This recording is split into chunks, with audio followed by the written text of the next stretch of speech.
저는 오늘 창세기 7장 6절에서 24절 말씀을 세 개의 소주제로 나누어서 말씀을 나누려고 합니다.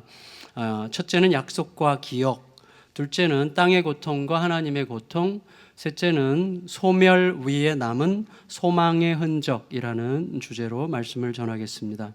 첫째, 약속과 기억입니다. 여러분, 하나님께서 정하신 자리가 있죠. 하나님께서 정하신 자리를 벗어나면 이미 혼돈은 시작된 것입니다. 하나님은 가장 정확하게 있을 것을 있을 곳에 있게 하셨기 때문이죠. 여러분, 본래 태초에 하나님의 창조의 손길이 가해지기 이전 상태를 물로 표현하셨어요. 그래서 하나님의 신이 수면 위에 운행하셨다고 그래요. 수면, 혼돈의 세상이거든요. 그래서 태초에 물은 혼돈의 상징이었습니다.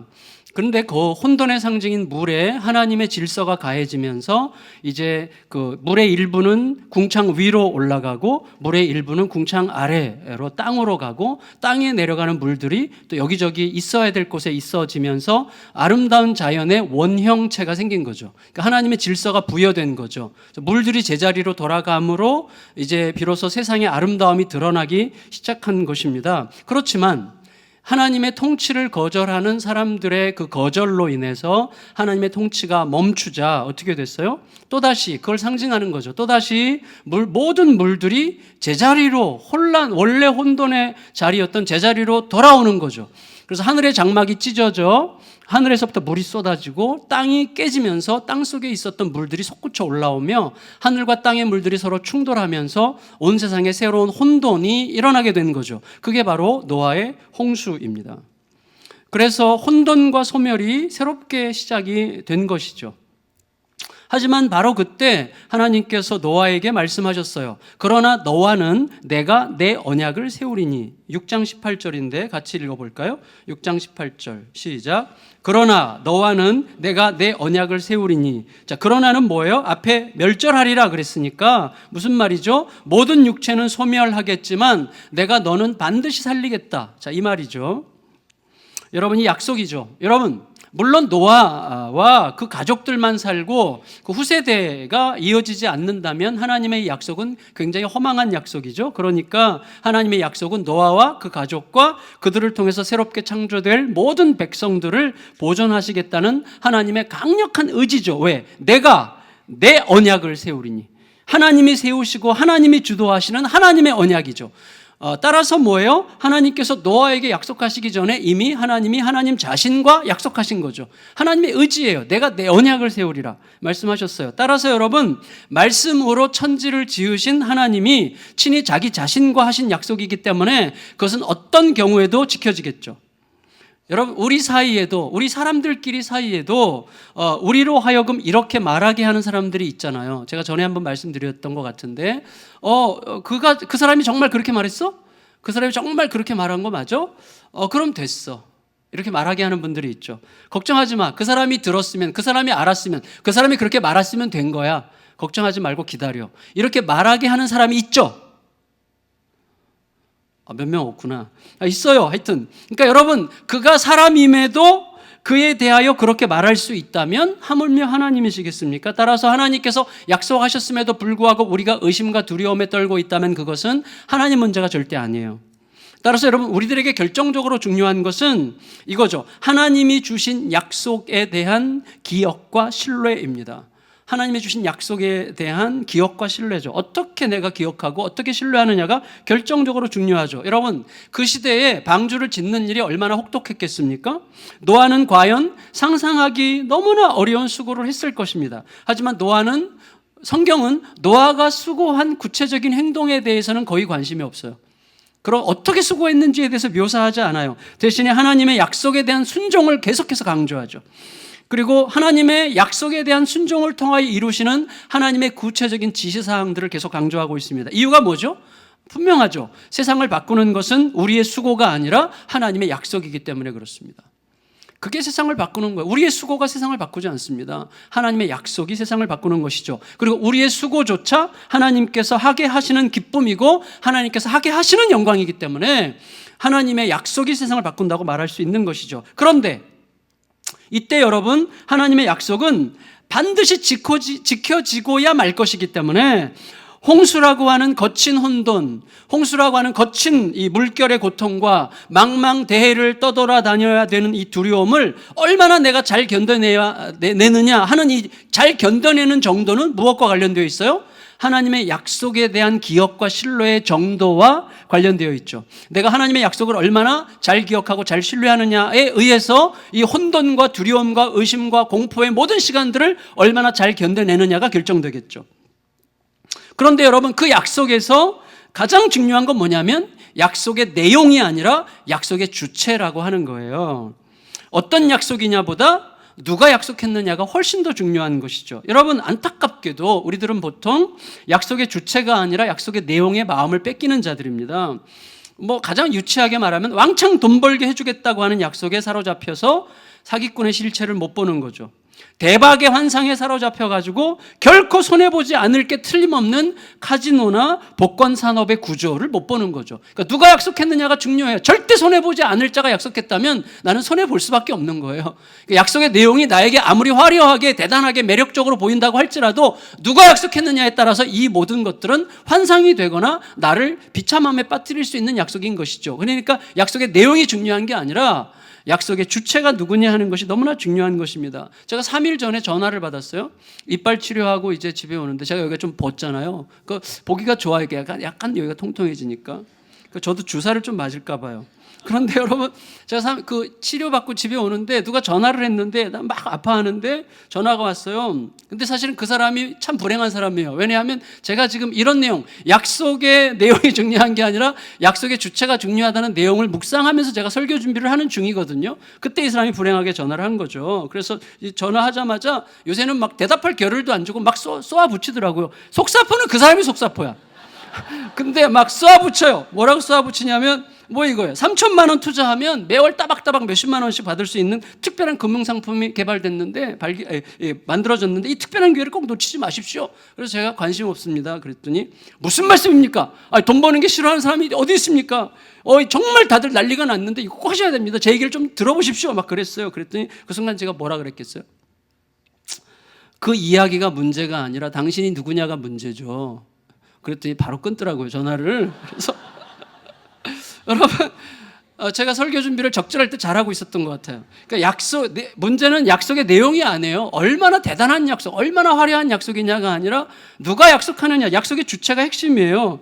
근데 여러분, 성경은 우리들에게 굉장히 매력적이고 우리들의 마음을 사로잡는 그 욕심에 우리들의 마음을 사로잡는 것들을 요약했죠. 요한일서가 뭐라고 요약했어요? 요한일서 2장 16절에 육체의 정욕, 안목의 정욕, 이생의 자랑, 이렇게 요약했어요. 육체의 정욕과 안목의 정욕과 이생의 자랑이라고 요약해서 그걸 우리가 굉장히 강조하면서 경계하죠. 이런 거 빠지지 말라고. 경계하는 이유는 뭐죠? 그걸 경계하는 만큼 우리들에게 그것이 굉장히 매력적이기 때문이죠. 우리들의 육체의 정욕 얼마나 매력적입니까? 안목의 정욕 얼마나 정말 눈 멀게 하는 거잖아요. 공감 안 되세요? 공감 안 되는 것처럼 그러지 마세요. 공감이 다 될 거예요. 안목의 정욕. 여자들 홈쇼핑 딱 틀면 이 안목의 정욕에 막 눈이 딴 게 안 들려. 딴 게 안 들리는 거예요. 이생의 자랑. 얼마나 맛있어요. 그만큼 매력적이기 때문에 이런 것들을 요약해서 우리에게 경계하라고 하는 건데 중요한 건 뭐냐면 이게 굉장히 매력적이란 말이죠. 굉장한 매력적인 내용을 갖고 있기 때문에 우리가 쏠리는 건데 중요한 거는 그 약속의 주체가 누구냐는 거예요. 여러분, 요한일서 2장 16절 읽어볼까요? 같이 한번 읽어봅시다. 같이 여기 자막. 시작. 이는 세상에 있는 모든 것이 육체의 정욕과 안목의 정욕과 이생의 자랑이니 다 아버지께로부터 온 것이 아니요 세상으로부터 온 것이라. 약속을 누가 했어요? 세상이 한 약속이에요. 세상이 주겠다고 한 약속이에요. 그러니까 믿을 수 없는 거죠. 세상은 누구예요? 그 세상은 에덴에서 선악과를 보게 했고 그 선악과를 탐스럽게 여기게 하는 육체의 정욕, 그리고 보암직하게 보게 하는 안목의 정욕, 그리고 하나님처럼 되려는 욕망을 갖게 하는 이생의 자랑으로 무너뜨리려고 한 사탄이 약속의 주체였죠. 여러분, 제가 이미 말씀드렸지만 세상은 성취하는 방식으로 무너뜨리죠. 결국 다 줬어요. 지혜도 줬고 그리고 보는 눈도 줬고 하나님처럼 되는 힘도 줬어요. 근데 뭐예요? 지혜를 얻었지만 서로의 허물을 들춰내는 지혜였고, 보게 되었지만 자기 수치를 보는 봄이었고, 스스로 선악을 아는 하나님처럼 굴게 만들었지만 스스로 책임지기 위해서 몸부림할 수밖에 없는 영원한 고통을 주었죠. 그래서 모든 것을 이루는 것 같은 방식으로 우리를 무너뜨리는 세상의 약속이죠. 누가 약속했느냐가 중요해요. 약속의 내용보다도. 따라서 여러분, 어떤 약속이 나의 삶에 얼마만큼의 영향을 끼치느냐가 하는 것은 그 약속의 내용이 무엇이냐가 아니라 뭐라고요? 그 약속을 누가 했느냐 하는 거예요. 누가 했느냐, 그게 결정하는 거죠. 너무나 많은 분들이 이것을 의미심장하게 생각하지 않기 때문에. 왜? 너무나 당연한 거니까, 너무나 단순한 거니까, 너무나 단순하고 당연해서 우리가 의미심장하게 생각하지 않는 그것 때문에 우리가 망하는 거거든요. 이걸 의미심장하게 생각해야 돼요. 단지 지금 당장 나의 눈먼 욕망과 상한 마음에 유리할 것 같은 그런 약속의 내용에만 현혹되어서 누가 그 약속을 했는지, 그 약속이 어떤 방식으로 이루어질 것인지, 궁극적으로 어떤 결과를 낳을 것인지에 대해서는 생각하지 못한 채 눈 막고 귀 막고 혼돈의 길로 달려들어가게 되는 것이죠. 여러분, 저는 이런 생각이 들었어요. 노아 시대에 어떻게 단 한 사람이 돌아서지 않았을까? 어떻게 노아의 가족 외에는 어떻게 단 한 명도 노아에게 나도 방주 좀 같이 타자고 한 사람이 없었을까? 이게 정말 이상하고 의아한 거예요. 여러분, 어떤 사람이 하나님 앞에서 정말로 옳게 행하는 사람이라면 좀 질이 별로 안 좋은 사람도 마음의 양심의 눈은 보거든요. 뭔가 저 사람에게 진정성이 있다는 걸 느껴요. 그럼에도 불구하고 어떻게 단 한 명도 그 당시에 현자가 없었겠습니까? 그 당시에 다른 사람보다 좀 더 통찰력이 있는 사람이 없었겠습니까? 그 당시에 다른 사람보다 좀 더 양심적이라고 말할 만한 사람이 없었겠습니까? 있었을 거예요. 그런데 단 한 명도 노아에게 듣고자 하는 사람이 없었다는 것이 너무나 놀라운 거죠. 뭘 뜻하는 거예요? 여러분, 사람은 욕망에 취하면 그 욕망이 누구로부터 온 것인지에 대하여는 눈이 멀게 되어 있어요. 왜? 그 욕망 자체가 우리를 완전히 지배하고 압도하기 때문에 그렇습니다. 누구로부터 온 욕망인지에 대해서는 생각할 겨를이 없어. 일단 그 욕망의 내용 자체에 완전히 마음이 쏠리는 거죠. 그래서 우리가 도박하게 되는 거고, 그래서 뭔가 내가 있어야 될 자리에서 벗어나게 되는 것이죠. 따라서 여러분, 우리가 하나님의 말씀을 통해서 항상 더 깊이 비춰봐야 되는 건 뭐냐면, 지금 나를 달려가게 만드는 꿈이 어떤 꿈이냐가 아니에요. 나는 지금 어디로부터 나온, 누가 준 꿈을 향해 달려가고 있느냐가 훨씬 중요합니다. 훨씬 중요해요. 그래서 여러분, 이 꿈이 세상으로부터 얻은 내 욕망이 주는 꿈이라면 아무리 화려해 보이고, 그리고 이 꿈이 이루어질 것 같은 객관적 조건들이 완벽하게 구비되어 있는 것 같을지라도 망하는 길이에요. 그러나 하나님으로부터 온 꿈이면 아무 준비가 안 되어 있는 것 같고 아무것도 안 보이고 현실이 완전히 공격적인 것 같은 현실이라고 할지라도 꿈을 붙들고 가면 저는 홍해가 갈라진다고 믿습니다. 이게 우리에게 너무나 중요한 것입니다. 그래서 누가 준 꿈을 가지고 달려가느냐, 이게 중요하죠. 여러분, 개척 초기에 아마 김재영 장로님 기억하실 것 같은데, 우리가 이거 질 때, 이 건물 질 때, 제가 한 번인가 얘기했던 것 같아요. 이거 질 때 저에게 엄청난 이거 계약하고 나서, 이 땅을 계약하고 나서 계약금 그때 2억인가 3억 걸었죠. 계약금 걸고 나자마자 제 속에서 불안증이 시작되는데 못 견디겠더라고요. 너무너무 불안한 거예요. 와, 내가 미쳤지. 개척이 이제 2년 반밖에 안 된 주제에 어떻게 3,300 몇십 평을 계약할 수 있단 말이냐. 나 완전히 돌았어. 그래갖고 막 불안해서 못 견디겠는 거예요. 그래서 제가 이 불안이 너무 커가지고요. 우리 그때 운영위원들 토요일 날 저녁에 엘리샤 카페에서 모여서 얘기해서 나 이거 못할 것 같다고. 내일 공동회의에서 다시 한번 성도들에게 물어가지고 압도적인 성도들이 동의하지 않으면 이거 해지합시다. 성도들이 기도하고 결정한 거거든요. 다시 한번 묻자 그랬어요. 그랬더니 운영위원 여러분들이 저한테 저를 못 믿겠다는 식으로 얘기했어요. 목사님 이렇게 자꾸 왔다 갔다 변덕스러우면 우리가 목사를 못 따릅니다. 와, 저보다 믿음이 훨씬 좋아요. 그래서 그 다음 월요일 날부터 기도를 시작했는데, 화요일 날 아침에 정말 기도 막, 하나님 너무 힘듭니다, 불안합니다 막 그러니까 하나님께서 정말 하기 싫으냐 이런 식의 마음을 주셨어요. 제가 아멘! 계약금 띄어도 상관없습니다. 계약금 띈 것 때문에 제가 책임을 물고 이 교회를 떠나라 하면 제가 도망가겠습니다. 하나님 그만하고 싶습니다. 그랬더니 응답이 어떻게 하는지 아세요? 됐다, 해라. 이렇게 응답이 왔어요. 마음속에. 이거 이제 너가 하는 거 아니고 너 욕심이 아닌 거 내가 알았으니까 하면 돼. 그때 제가 이게 하나님께서 뜻하신 거라는 걸 느꼈어요. 그래서 그 이후로는 진짜 아무 걱정 없이 너무 놀랍게 이제 진행이 된 거예요. 너무 놀랍게. 여러분 그때 개척한 지 2년만 3년밖에 안 된 교회의 성도들이 25억을 헌금했어요. 15억 작정해서 25억이나 헌금을 했어요. 뭐 미쳤어요 이 사람들이.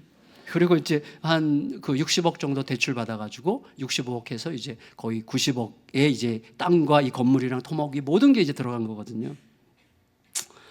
어쨌거나 노아는 하나님의 약속에 따라서 아내와 아이들과 며느리들과 함께 홍수를 피해서 방주로 들어갔어요. 그리고 하나님께서 명하신 대로 모든 생명체들을 방주 안으로 들어가도록 안내했죠. 6절 7절 읽겠습니다. 7장 6절 7절 시작. 홍수가 땅에 있을 때에 노아가 600세라. 노아는 아들들과 아내와 며느리들과 함께 홍수를 피하여 방주에 들어갔고. 여러분 보세요. 기막힌 상황이에요. 어떤 기막힌 상황이냐면 만일에 하나님께서 노아에게 모든 생명체들을 암수가 골고루 짝지어가지고 방주에 들어가게 하라고 하신 명령이 노아가 수행해야 될 명령이었더라면 이거는 수행 불가능한 숙제죠.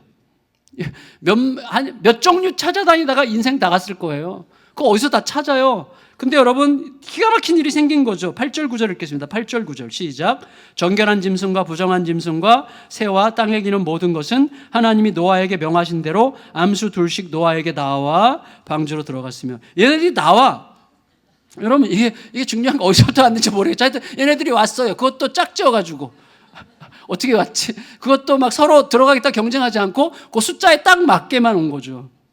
저는 이것에 대해서 너무 깊은 이야기를 하고 싶진 않습니다. 중요한 건 뭐예요? 하나님께서 자기 백성을 인도하시는 방식을 여기에 반영하고 있다고 생각이 돼요. 솔직히 여러분, 하나님의 명령은 지키는 게 불가능합니다. 방종의 시대에 생뚱맞게 방주 짓는 일이 어디 가능했겠어요? 여러분 물리적으로 그리고 기술적으로 이게 가능하기 어려웠던 것도 있겠지만 사실 노아의 마음이 설득된다는 것 자체가 불가능한 일이죠. 그 시대, 그 방종의 시대에 100년 이상 혼자서 방주를 짓는다는 게 가능한 일입니까? 그리고 어마어마한 생명체들을 불러 모으는 것, 이것도 둘 다 순종 불가능한 일이죠. 십자가를 지라는 말씀 여러분 순종이 가능하세요? 전 불가능해요. 십자가 지라. 제가 십자가 어떻게 져요? 제가요 이렇게 설교할 때는요 순교할 것 같아요. 치과에 가서 바늘이 들어올 때는 막 죽을 것 같아. 여러분 저는 솔직히 십자가를 지라는 말씀이 불가능한 거라고 생각합니다. 용납하라. 서로를 용납하라. 용납이 안 돼요. 저희 딸도 제가 용납을 못 하는데요. 오늘 아침에도 막 단기 선교 가는데 6시 반에 이성범 목사님이 태워갖고 가야 되는데 6시 15분에 일어나가지고 인연이 막 열이 오르는 거지. 열이 올라. 여러분 용납하라는 말씀, 날마다 죽으라는 말씀, 이게 순종 불가능한 말씀이에요. 그런데 하나님은 그 말씀대로 순종하려고 나를 드리는 순간, 그래 내가 AI를 못 바꾸지, 빨리 해라. 여러분 드리려고 하는 순간부터 하나님이 친히 다 이루시는 방법으로 이렇게 게으른 애가 10분 만에 전부 다 준비하고 가더라고요. 하나님은 능하게 하시는 분이세요. 진짜 놀라우신 하나님. 여러분 그래서 그 말씀대로 순종하려고 나를 드리는 순간부터 하나님 자신이 친히 다 이루시는 방식으로 그 일이 이루어지게 하시는 것이죠. 여러분 그래서 이건 우리가 이루는 게 아니에요. 이루어지는 거죠. 이루어지는 거예요. 하나님의 약속은. 그래서 죽어도 용서할 수 없을 것 같았는데 용서하라고 하시는 말씀대로 용서하려고 움직이려고 하니까 용서가 되는 거고, 죽어도 믿을 수 없을 것 같았는데 믿으라 하시는 말씀을 따라 움직이려고 하니까 믿어지기 시작하는 거예요. 핵심은 나보다 크신 하나님의 약속을 기억하고 약속하신 크신 하나님께 작은 나를 드리는 거죠. 두 번째 주제, 땅의 고통과 하나님의 고통. 여러분 방주 입주 대상자들이 이제 방주에 전부 다 입주했어요. 이제 입주가 완료된 다음에 방주 안에서 모든 것들이 자리를 잡기까지 대략 일주일 정도 시간이 필요했던 것 같아요. 10절부터 12절 읽겠습니다. 10절부터 12절 시작. 7일 후에 홍수가 땅에 덮이니 노아가 600세 되던 해 둘째 달 곧 그 달 11의 날이라. 그날에 큰 기품의 샘들이 터지며 하늘의 창문들이 열려 40주야를 비가 땅에 쏟아졌더라. 여러분 보시면 10절에 뭐라 그랬어요? 여기 10절에 7일 후에 홍수가 땅에 덮치니, 들어간 다음 7일 후에 홍수가 왔어요. 차이 7일. 기가 막힌 시간이죠. 방주 안에서 대기하는 시간이고 뭔가 정리하는 시간인데 그 시간은 뭐예요? 얼마나 위험한 시간이에요. 왜? 방주 안에 들어가고 문이 닫혔는데 비가 안 와. 7일 동안은 비가 안 와요. 7일 후에 비가 내리기 시작했어요. 그러니까 얼마나 웃긴 시간이에요, 그 시간이. 여러분 모든 생물들을 다 들여보내고 노아와 가족들까지 다 들어갔는데도 여전히 해가 쨍쨍 나고 있단 말이에요. 여러분, 홍수가 본격적으로 내리기 직전까지도 아마도 해가 막 밝게 쨍쨍 빛나고 있었을 수 있겠어요. 그러면 어떻게 돼요? 동네 사람들이 다 모여가지고 이 미친 사람들을 구경하겠죠. 다 둘러앉아서 지금 뭐 하고 있는 거야, 이 날씨에. 뭐 그러고 있겠죠. 그래서 여러분, 따라서 단지 일주일간 이었다고 해도 바로 그 시간이야말로 하나님의 약속에 대한 믿음이 가장 확고하게 필요했던 시간이죠. 여러분, 우리가 하나님의 마음대로, 하나님의 마음을 따라서, 하나님의 말씀을 따라서 순종하려고 할 때는 반드시 이런 상황들이 생겨요. 반드시 생기게 되어 있어요. 미쳤어? 이런 말이 생기는 거죠. 근데 그때 갑자기 하늘이 갑자기 깜깜해지고 검은 구름이 온 땅을 새까맣게 뒤덮었겠죠. 땅의 물은 지표면을 뚫고 터져 나와서 아까 처음에 말씀드렸던 것처럼 땅을 뚫고 막 이제 화산이 폭발하고 땅 지각이 막 변동하고 움직이면서 땅이 터졌어요.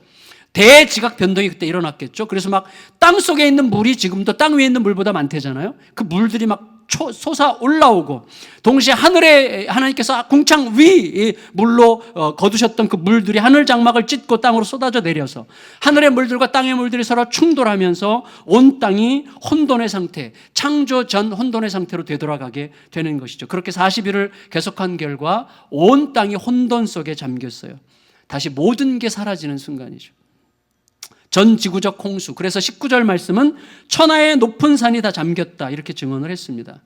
온 땅이 고통스러운 혼돈에 다시 삼켜진 것입니다. 그런데 여러분, 중요한 게 뭐예요?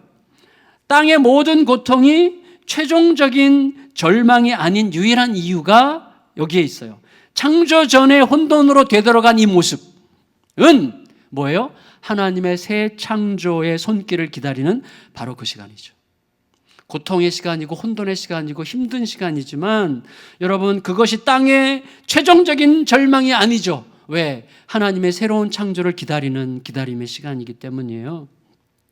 그게 우리에게 중요해요. 여러분, 우리들의 삶 속에 다가오는 모든 고통스럽고 힘든 모든 시간들에 대해서 하나님이 우리의 아버지시고 하나님이 우리를 아시고 하나님께서 우리의 모든 삶을 절대로 오류 없이 인도하신다는 게 확실하다면, 우리가 하나님도 오류가 있을 거라고 예측하지만 않고 하나님은 정말로 완전하신 분이라는 사실을 우리가 분명히 믿고 있다면, 우리의 삶에 임하는 모든 고통의 시간들은 새로운 창조를 위한 기다림의 시간이라는 사실을 절대 잊으시면 안 돼요.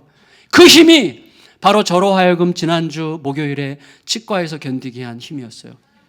알량하지만 여러분, 제가 이빨 세 개를 동시에 지금 껴놓는 날이었거든요. 그날 째고 막 거기 나사 갈고 막 해서 하는데, 이게 이제 이 가짜 이빨을 만들어서 넣어야 되는데 그거를 타이밍을 못 맞춰서 이게 굳어버렸어.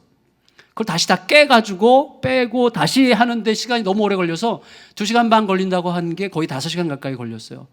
그러면 이제 마지막에 다 하고 꼬매야 되는데 그때는 마취가 다 풀렸어. 근데 제가 너무 늦어가지고 마취 더 해달라는 말을 하지 않기로 결정을 했어요. 근데 마취가 다 풀린 상태에서 이제 한 20여 바늘을 꼬매는데, 바늘이 들어갈 때마다 여러분 지금 그 표정 고마워요. 내가 그 표정을 기대했어요. 와, 완전히 이건 뭐 참는데 그냥 눈물이 저절로 막 쫙 나더라고요. 근데 이게 오직 새 창조를 향한 기다림의 시간이구나. 여러분, 이제 이빨이 새로 껴지면서 어금니 없이 지금 제가 1년 반을 살았는데, 이제 정말 드디어 새로운 날이 나를 찾아오는 거예요. 그 기쁨으로 이제 충분히 견디고도 남겠더라고요. 알량하지만 여러분, 하나님 안에서 겪게 되는 우리들의 삶의 모든 고통들은 결국, 여러분, 하나님이 우리를 아시잖아요. 우리를 구원하시기로 결정하셨고 우리를 이미 구원하셨고 우리의 아버지시고 우리의 모든 삶을 아시고, 하나님은 절대로 틀림없이 우리의 삶을 확실하게 인도하시는데도 불구하고 고난의 시간이 있다면, 이 고난은 새 창조를 위한 기다림의 시간이라니까 이걸 믿으셔야 됩니다. 믿고 기다리실 수 있는 은혜가 우리에게 임하시기를 축복합니다. 여러분, 의미 있는 사실이 뭐냐면, 방주에 들어가야 될 것들이 다 들어간 다음에 방주 문을 닫은 자가 노아가 아니라 하나님이시라는 사실이에요. 하나님이 방주 문을 닫으세요. 13절로 16절 읽겠습니다. 13절로 16절 시작. 곧 그날에 노아와 그의 아들 셈, 함, 야벳과 노아의 아내와 세 며느리가 다 방주로 들어갔고, 그들과 모든 들짐승이 그 종류대로, 모든 가축이 그 종류대로, 땅에 기는 모든 것이 그 종류대로, 모든 새가 그 종류대로, 무릇 생명의 기운이 있는 모든 육체가 둘씩 노아에게 나와 방주로 들어갔으니, 그 들어간 것들은 모든 것의 암수라 하나님이 그에게 명하신 대로 들어가매 여호와께서 그가 누구예요? 노아를 들여보내고 문을 닫으시니라. 여러분, 자 보세요. 우리가 어디 단체 여행 갈 때, 우리 어르신들 소풍 갈 때 보통 맨 뒤에 가는 사람이 누구예요? 한 명이라도 안 빠지게 챙기는 사람이죠. 근데 우리는 알잖아요. 우리는 인간인지라 연약하기 때문에 휴게실에서 쉬다가 분명히 쉬었는데 가고 나서 누가 화장실에서 안 나온 거를 나중에 알고 막 급하게 차 타고 쫓아오든지 막 난리가 나잖아요. 우리들은 그래요. 근데 하나님이 문을 닫으셨다면 무슨 뜻이에요? 하나님께서 작정하신 방주 안으로 들어가야 될 대상들 중에 빠진 것은 하나도 없다는 뜻이죠. 하나님이 항상 우리 인생의 문을 닫으시는 분이세요. 그분의 인도하심은 항상 틀림이 없고 빠짐이 없는 것이죠. 그리고 동시에 뭐예요? 마지막으로 들어간 자가 노아였다는 사실이 저에게 좀 뭉클했어요.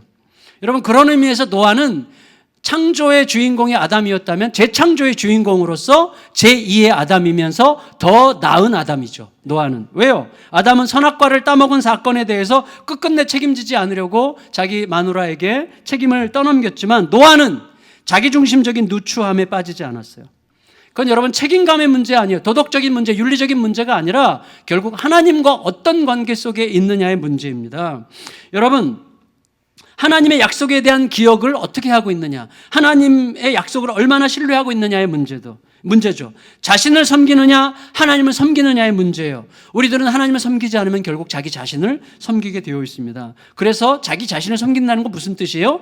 내가 챙기지 않으면 누구도 나를 챙겨주지 않을 거라는 의심 가득한 두려움과 쪼잔한 누추함에 빠져요. 그래서 자기 아내도 책임 못 지고 아내에게 책임을 돌리는 거예요. 그러니까 노아는 모두가 들어간 다음에 맨 마지막에 들어가죠. 다시 말하면 노아는 방주를 직접 만든 자죠. 방주에 대해서 누구보다 큰 지분과 권리를 갖고 있는 사람이죠. 또 임박한 심판의 긴박성을 누구보다 잘 알고 있기 때문에 언제 홍수가 임할지 모르죠. 그걸 알고 있죠. 그런데 맨 마지막에 입주해요. 하나님을 전적으로 신뢰하는 자의 모습이에요. 이 모습은요, 우리들이 가정과 교회와 세상을 섬기도록 부름받은 우리들에게 하나님의 약속에 대한 기억과 신뢰가 나의 모든 태도를 결정하게 될 것이라는 것을 가르쳐주고 있는 거예요. 뭐예요? 정말 하나님을 진짜 신뢰한다면 여러분, 우리는 모두를 살리려고 하다가 설령 내가 죽음의 위험을 당하더라도 너끈히 이기게 하실 하나님이 계시다는 사실을 믿고 있는 거예요. 그런 사람만 맨 마지막에 끝까지 다 살리고 내가 죽더라도 그 길을 갈 수 있게 되는 것이죠. 예수께서 가신 그 길이죠. 여러분, 부모들은요, 지난주에도 말씀드렸지만 부모는 자녀들이 뻔히 보이는 망하는 길로 정신없이 달려가는 걸 보는 게 너무 힘들죠. 그렇다고 아이의 다리 몽둥이를 부러뜨린다고 고쳐지는 게 아니라는 것도 알고 있습니다. 여러분, 아이의 다리 몽둥이 부러뜨리면 깊은 분노와 상처만 남겠죠. 그래서 결국 부모가 선택하는 게 진짜 부모라면 선택하는 게 뭐예요? 자신의 죽음. 내 자존심을 죽이고 내 욕심을 죽이고 결국 내가 죽는 거예요. 자신의 죽음이 아이의 변화를 위한 결정적인 이야기가 되기를 갈망하면서 자기가 죽는 길을 가는 거죠. 여러분, 다시 강조하고 싶습니다. 방주의 문을 꽝 하고 닫으시는 하나님의 마음에는 이미 인류의 죄를 어깨에 짊어지고 십자가에 매달리신 자기 아들 예수를 향해서 죄에 대한 심판으로 하늘문을 꽝 닫으시는 하나님의 고통이 있는 거예요. 하나님 아버지의 죽음의 이야기가 거기에 담겨 있는 거죠. 마지막 세 번째, 소멸 위에 남은 소망의 흔적을 말씀 나누겠습니다. 여러분, 잘 생각해 보시면 홍수는 땅을 뒤덮는 동시에 방주를 띄우죠. 그래서 땅이 더 많은 물에 더 깊이 잠길수록 홍수는 점점 더 높이 물 위로 올라가죠. 심판이 깊을수록 구원은 높습니다. 급기야 천하의 모든 산이 다 덮이게 되자 방주는 어떤 장애물도 없이 하나님이 이끄시는 대로 온 세상을 자유롭게 떠돌게 되는 것이죠. 17절에서 20절을 읽겠습니다. 17절에서 20절 시작.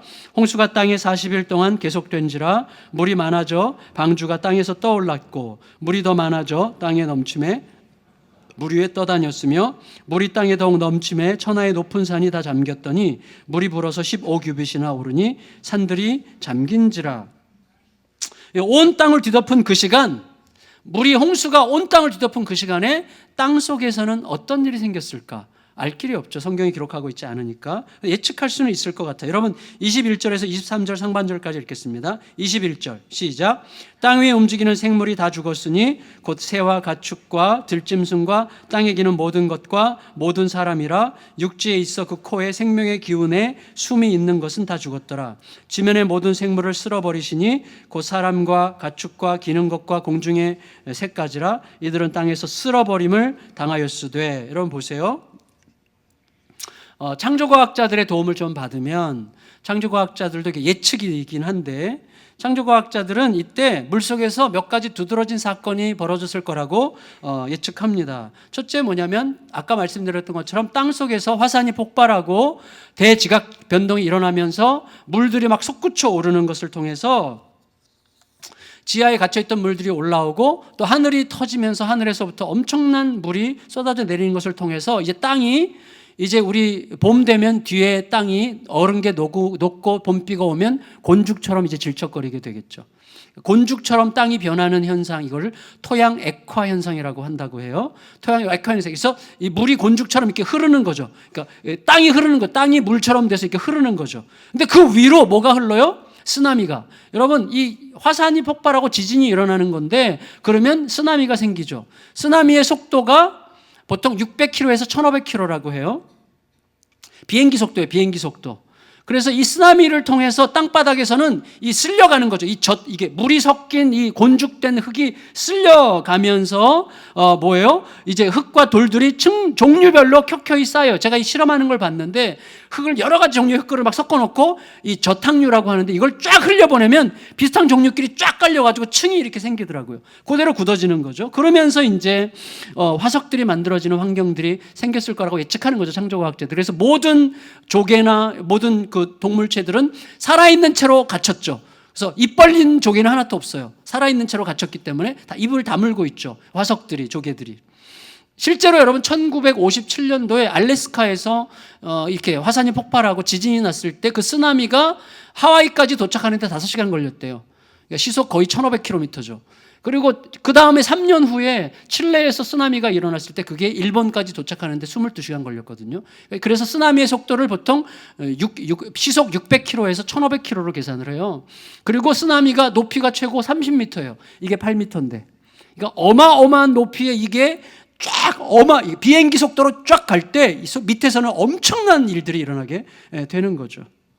그래서 이 설명이 23절에서 강조해서 얘기하는 게 쓸어버리셨다, 쓸어버림을 당했다, 이것과 조금 어울리는 표현이라고 생각이 듭니다. 어쨌거나 여러분, 이제 물속 생명체들 외에는 지면의 모든 생명체들이 사라졌어요.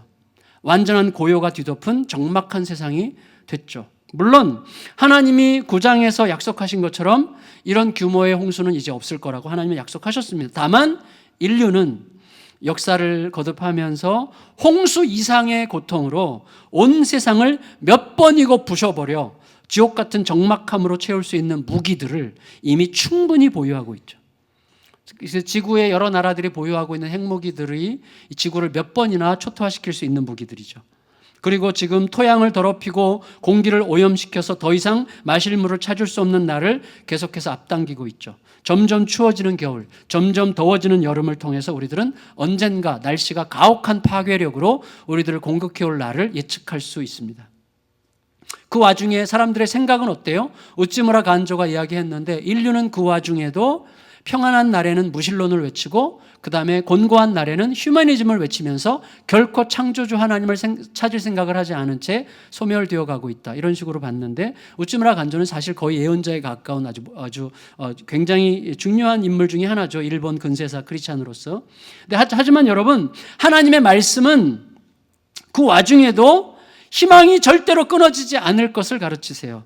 마지막 23절 하반절에서 24절 읽고 마칠게요. 오직 노아와, 거기부터 시작. 오직 노아와 그와 함께 방주에 있던 자들만 남았더라. 물이 150일을 땅에 넘쳤더라. 예, 완전한 적막함이고 완전한 혼돈이죠. 그렇지만 어떤 상황에서도 반드시 남은 자들은 있을 것입니다. 이게 역사예요. 여러분, 역사는 항상 이런 남은 자들을 통해서 생명력을 유지해 왔어요. 떵떵거리던 권력자들과 대단해 보이던 세력들은 언제 그럴 수 있느냐 싶게 하루아침에 사라진 것이 이 땅의 역사였습니다. 하지만 하나님의 나라는 어때요? 지난주 수요일날 큐티 본문처럼 겨자씨와 같고 누룩과 같죠. 그래서 사람들이 이렇게 얘기할 수밖에 없어요. 어디 있어 하나님의 나라가? 이렇게 말할 수밖에 없는 나라가 하나님의 나라예요. 하나님 나라가 도대체 어디 있어? 어디 있다고? 하나님 나라가 있다면 도대체 이룰 수 있어? 라고 말할 수밖에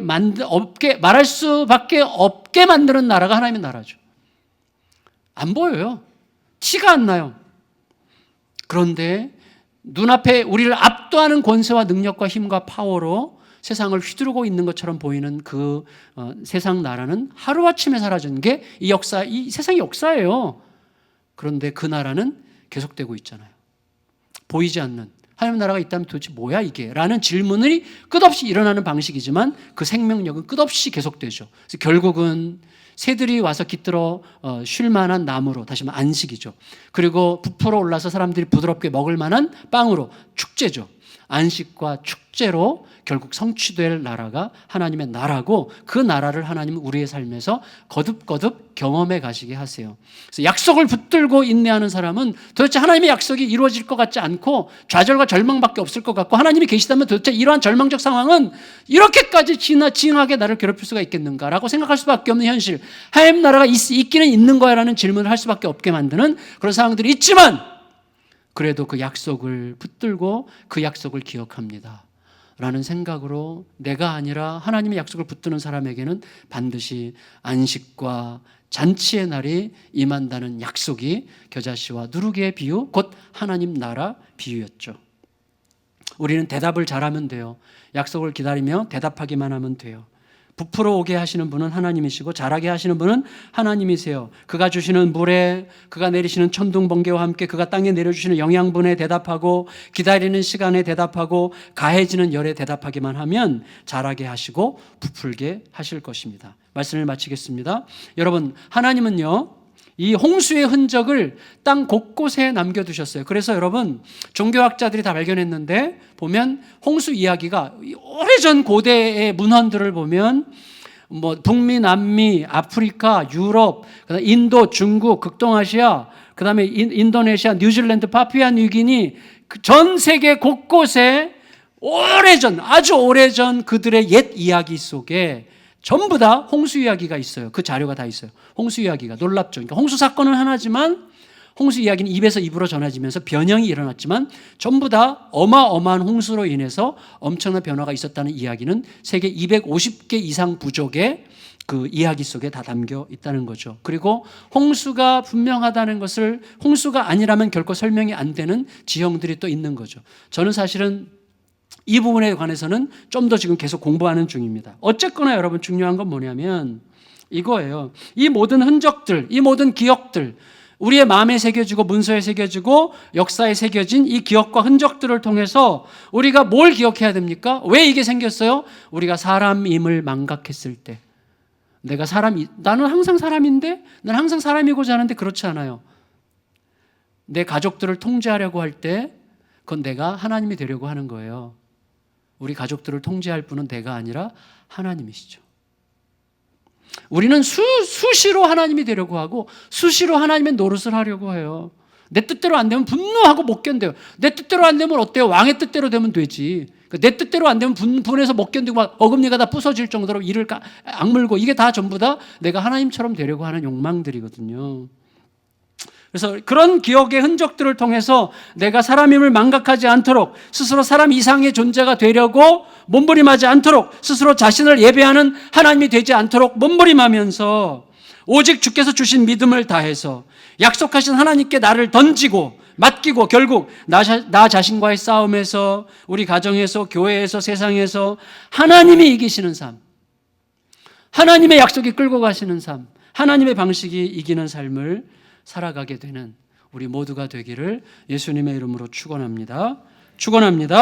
다 같이 자리에서 일어나셔서